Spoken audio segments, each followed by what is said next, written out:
A sense of pointlessness and overall emptiness is something that's plagued everyone at least once. Sometimes it ends quickly, sometimes it can last days, and sometimes years. The activities and hobbies that once brought you happiness now have become chores, something monotonous. You become unable to communicate your thoughts and feelings to those around you, even fully knowing that all they want to do is help, which further only magnifies your sense of hopelessness. People close to you notice differences in your personality and behavior, enough to ask how are you, but not enough to warrant any other actions from them. Of course, you always say you're alright, not wanting to burden anybody with what's going on with you.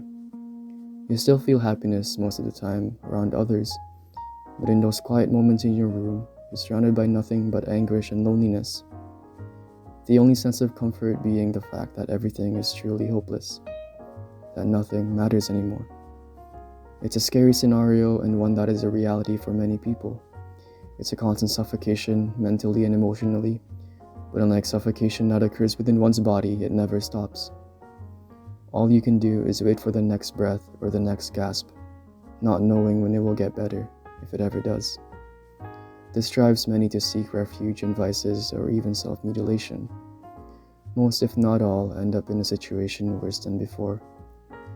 This can be caused by genetics and environmental stressors. Of course, many other factors play into this, but it can all be boiled down to these main two.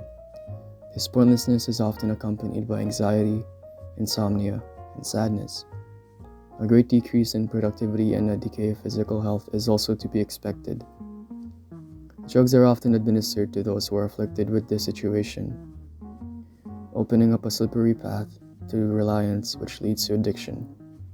The drugs essentially become the breath of fresh air that was previously mentioned, and if you ever have been physically choked or nearly drowned, you'll know that all you'll be able to think about is the next breath and gasp of air. Ironically, the drugs administered to help them become their path to destruction. Some can turn to religion or philosophies, seeking a way of living that they themselves are unable to come up with. This allows them to fill the hole in their lives that they were otherwise bleeding from. They allow these ways of living and concepts to completely envelop their lives, living and breathing solely for these concepts, providing an escape and purpose from an otherwise pointless existence. Many run to therapists, giving them a chance to speak and vent to someone that can finally decipher how they feel. These are trained professionals in the field and can genuinely help those who are suffering from this to reclaim their old lives back. But often enough, people can never go back to how it was after all of it. It always follows and often resurfaces, constantly reminding you of what you went through, often the negativity being stronger than before. This progresses into hate of oneself, hating oneself for not being normal or always being sad. This is captured by Nietzsche. Everything in the world displeases me, but above all, my displeasure in everything displeases me. There is a constant misconception that people believe about those who suffer from this, thinking that they actively choose to act or think this way, usually spouting out lines like, "Just think happy thoughts," or "What's there to be sad about?" The hopelessness that people feel often don't have an origin point. There's usually no specific memory or time that brought this negativity into their perspectives. No, it's not all lost.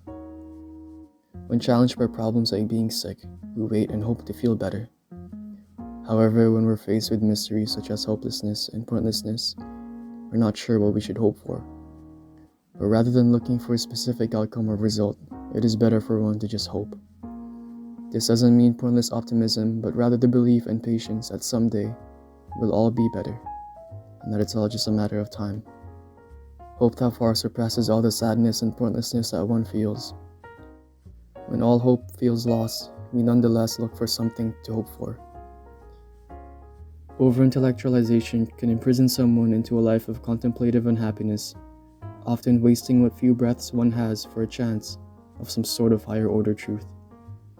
The greatest mysteries in life are often mysteries that can never be solved and only outgrown. This does not lead to the complete erasure of the mystery, but rather than living in the mystery, one is now above it. Pointlessness and hopelessness lives within each of us, clawing its way through every crack, but so does purpose and hope. Going against all logic, facts, and evidence, I only ask of you for one thing: to hope.